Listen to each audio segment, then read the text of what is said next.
Hello everyone, hope everyone is okay. So in this session I'm going to explain you and demonstrate you how to embed or add React component inside an Angular project. The why? Because we can. Okay, simple as that.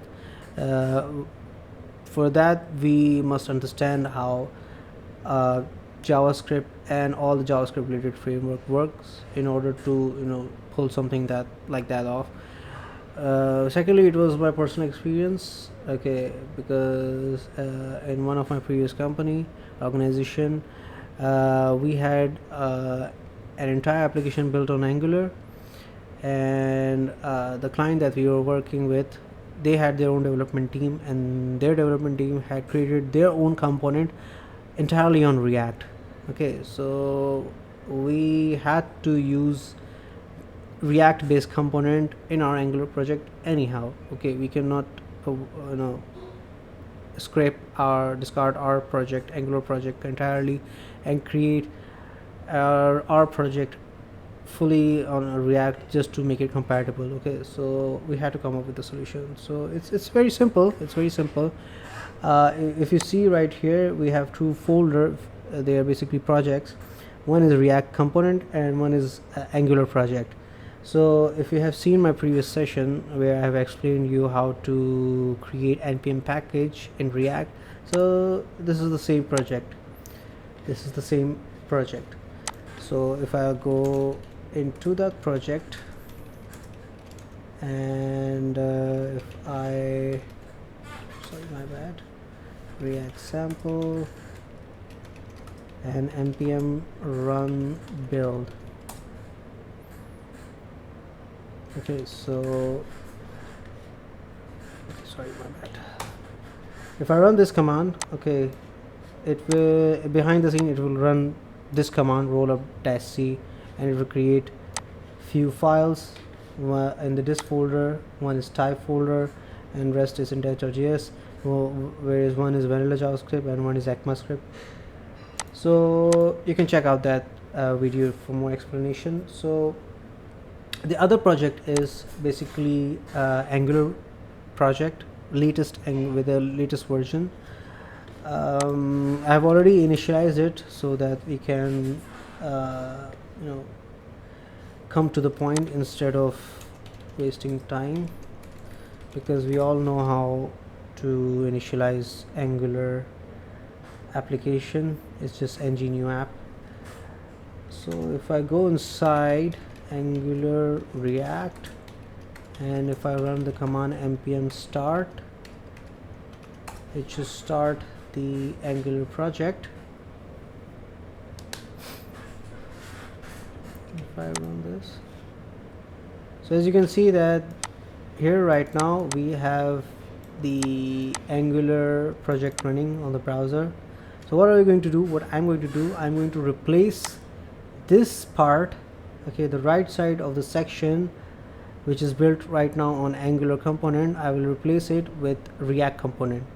So before that I'm going to quit, and then first thing first, I'll install some packages. Install React, okay, and npm install React DOM. These are the two libraries that we need in order to use React components in Angular. Secondly, I will create a new nggc component, React comp skip tests. Okay, so here we have a component. I will register this component here in import React component. Okay, so now that we have our React component,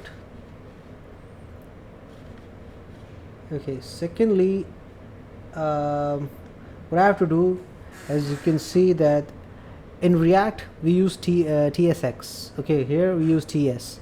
So wherever in which component we are going to implement the React component. We are going to import the React component. We have to convert the TS file into TSX. So we are going to do TSX, okay, and then okay, something is off. TSX, okay, I'll check that in a moment. So first I'm going to import React,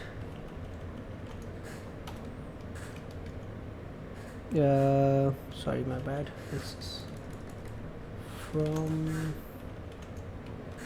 React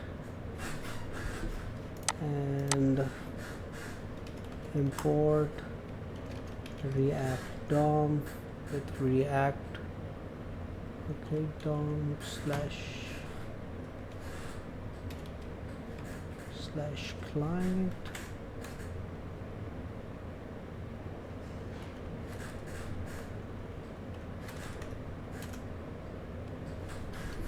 Okay, so now we have React and React DOM. What I'm going to do is I'm going to do is ng on it, okay, ng on it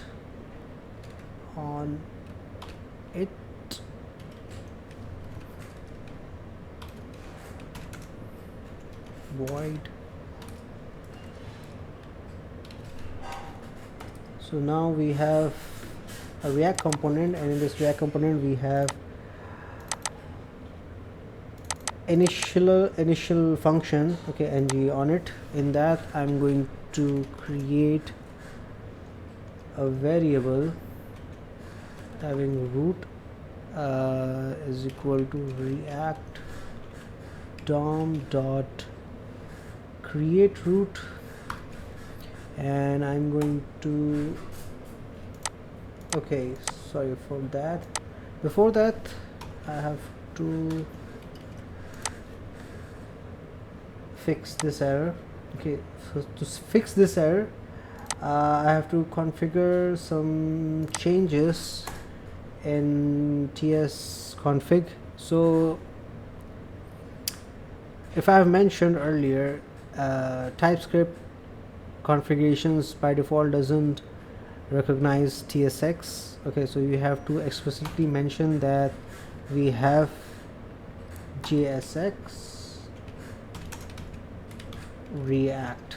Okay, so this way we can use JSX inside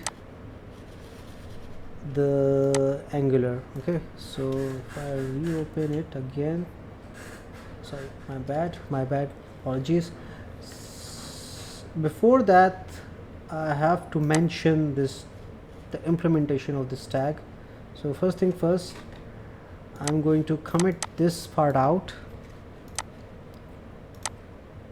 So I'll just commit remove it altogether, and then I will add React component here, and I will give ID to that component. No, sorry, I have to do the implementation here, and in HTML I will add a div having ID of React comp. Okay, so here you go. So coming back to this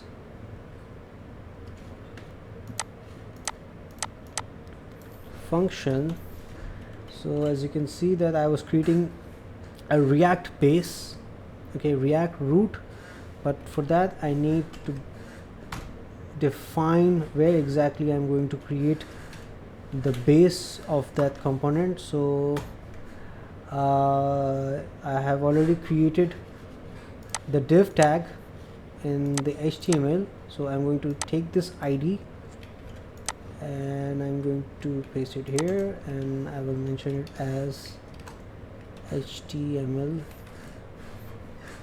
or maybe if I don't have,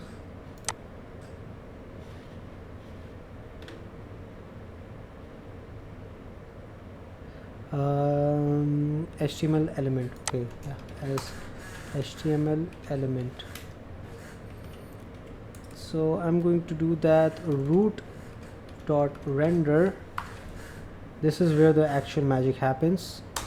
Now if you have used React, you are already familiar with this part of the code. This is mostly in app.js, the initial file of the React project. So if in this I'm going to add div, and in that now I'm going to import my React sample, my component from this.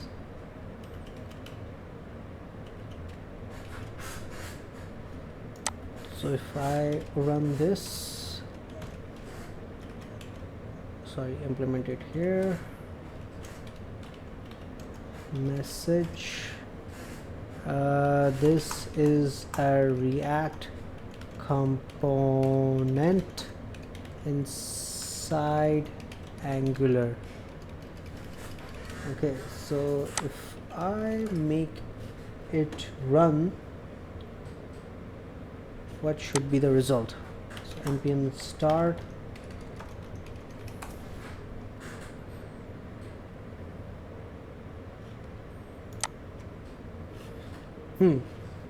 okay, great.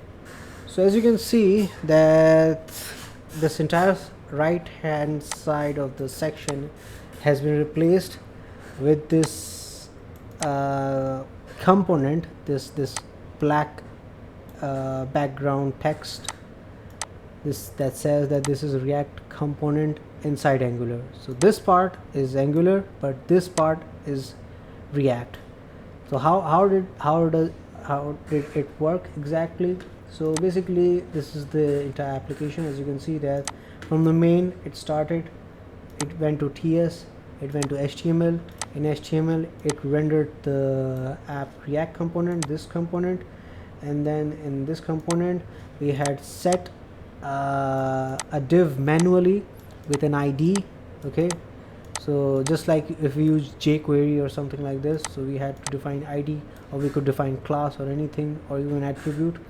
So based on that, in the TS, when this entire Angular component was initialized on ng onIt event, so I gave the command that, hey, create a base of React application, okay, base React on this div, okay, and then I executed the React component with the help of render function. So yeah, this is a simple, I mean, this is the simple, this generic example. You can take this example to the further extent, because in my case, when I was working in the organization, the problem was that the entire React component that our client had built was basically a telephony module, okay, which was connected to AWS Connect service. So this was related to customer engagement, okay, handling phone calls and everything, and our application was basically CRM, so it was built on Angular. So you can get the idea that this example can further extend to so many applications, and you can use it in your own creative way. So as I said, that in our case it was something like this, that the client had the React component where the purpose of that component or module was to create telephone calls and messages and chat, online chat with the customers and agent, and our application, which was built on Angular, was responsible to maintain those conversation and give the insight of the current customer. So we connected both different framework modules all together in one application. Obviously we use some socket programming or JavaScript events to make the communication happen between two frameworks, because right now, as you can see, that even though I'm able to add React component inside Angular, but we still haven't figured out the efficient way to how to pass props or re-render or give a smooth communication between Angular and React. I'm pretty sure it's not difficult, but right now this is the overall tutorial was all about. So yeah, thanks for watching. See you next time.